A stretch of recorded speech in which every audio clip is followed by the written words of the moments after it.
Hi, I'm Brenda from Just a Bit Frayed. Today I'm going to show you how to make a more traditional block look more modern. Today I'm going to show you how to make a disappearing 9-patch into the quilt that we have in the background. The background quilt is my across the line quilt, and it doesn't really look like a traditional disappearing 9-patch because we placed it on point. So a couple key things that I did to really make this modern is one, we're making an oversized block.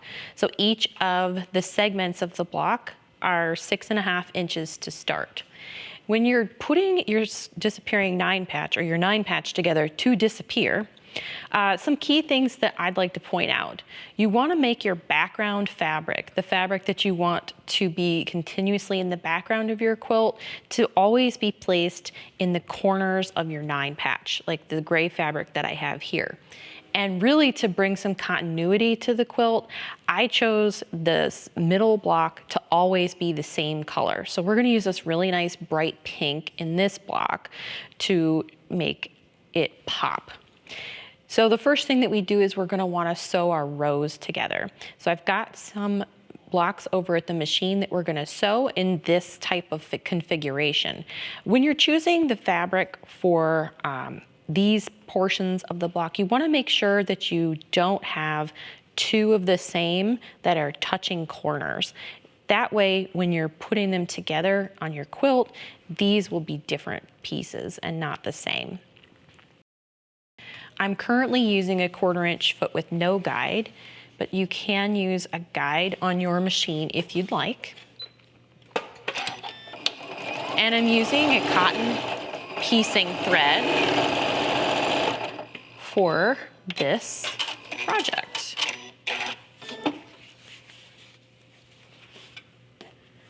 You can do this in chain piecing, where you just put a whole bunch next to each other. You can do, I try to do all of my rows at the same time.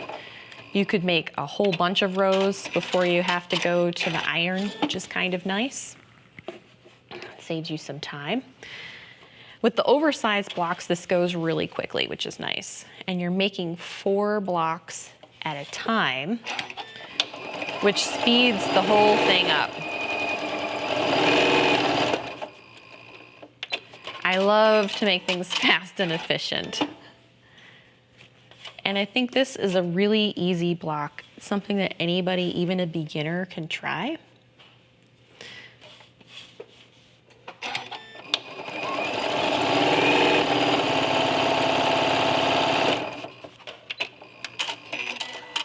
You're seeing how quickly this comes together. I like to try to keep my rows kind of in order.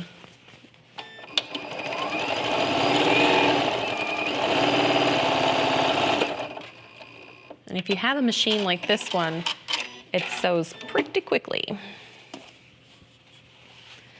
You can use a lot of different things for the background. This would look really cool if you used solids for the main parts and maybe like all low volume fabrics, where I used text prints in my quilt for the background fabric.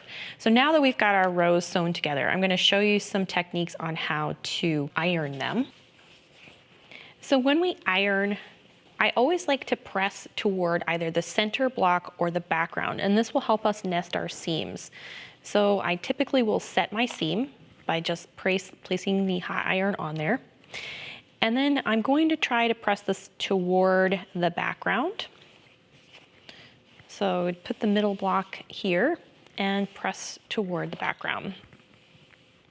Nesting your seams with a disappearing 9-patch will make sure that you won't have, you'll have some really nice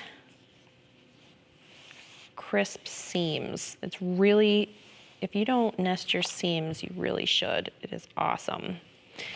And so then with your middle segment, you're going to want to press toward the center block. If you think just backgrounds and center, that will help you always have your blocks in the correct way to nest your seams. And when nesting your seams, you can use a pin. When you're sewing, I'm not going to use a pin. I typically do not, unless it is a very long piece. but if you want to be completely accurate, just place one pin in the middle of your seams. I will show you when we get to the machine where a good place to put that would be. And last, again, toward our background fabric. There's a lot of really fun possibilities with this.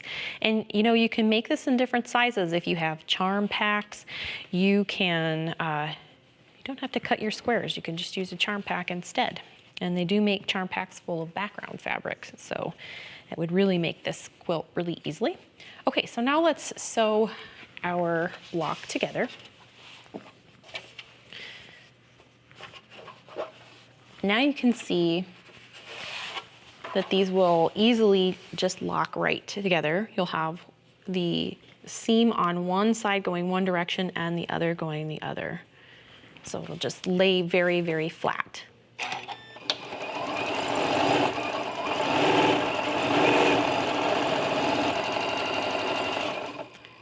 I like to readjust halfway through and kind of like hold my finger near or on this seam. But that's where you would put a pin.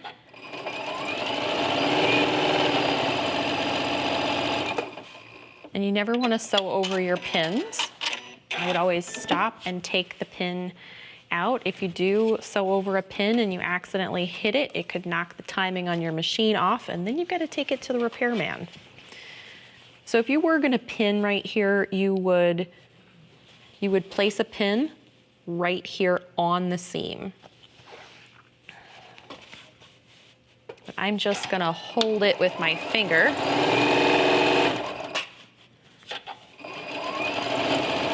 There we go. And then readjust for the second one.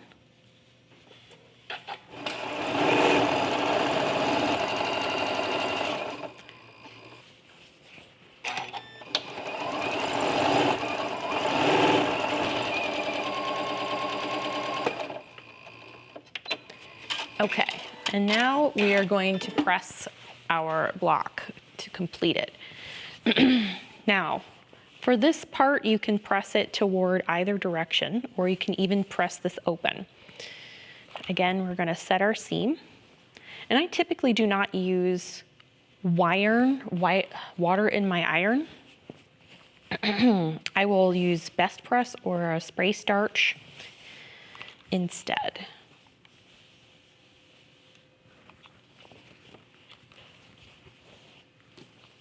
I'm pressing these toward the outside because that's where the seam wants to go. Okay, and now all we would want to do is cut our block in quarters. So you see this block here, you want to cut directly in half. So we're going to cut 1, 2, right at the in half at 3 inches. So I will use my ruler up to your seam, and you want to be very careful when you're cutting, or all your hard work is going to have to be redone.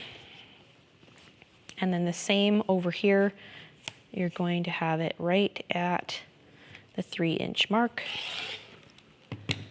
And now you see that you'll have 4 identical blocks with the same center at the top. And then when you put it together on point, it really has a nice continuous look, just like on the across the line quilt behind me. And if you look at the front of the table with these quilts, I also took very traditional blocks and made them more modern. In both of the quilts, I used bright colored fabrics. I did not use cornerstones with my sashing or no sashing at all. And that's my technique for making traditional blocks look more modern.